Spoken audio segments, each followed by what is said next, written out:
சகசரநாமங்களிலே மிக உயர்ந்தது லலிதையோடது. லலிதா சகஸ்ரநாமத்திற்கு இணையான ஒரு சகசரநாமம் இல்ல.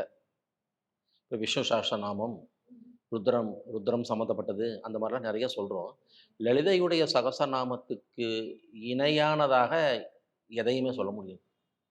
அவ வந்து பரபிரம்ம ஸ்வரூபிணி, லலிதாம்பிகை தாய்.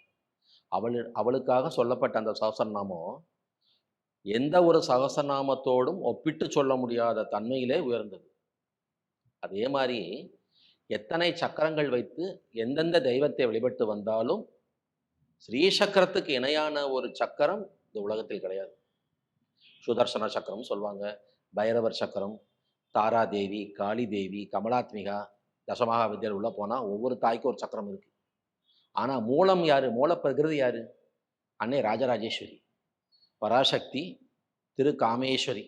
அந்த திருகாமேஸ்வரி, திருகாமேஸ்வரனோடு கூடி ஆனந்தமாய் இருக்கக்கூடிய சக்கரம் ஸ்ரீ சக்கரம் பிந்து. அந்த பிந்து அவளுடைய இடம்.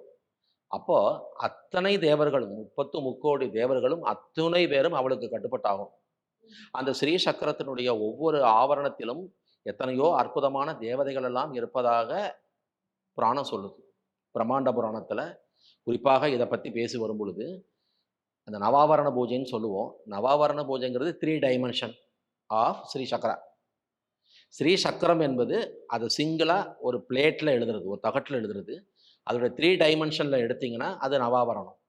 அது மகாமேரு.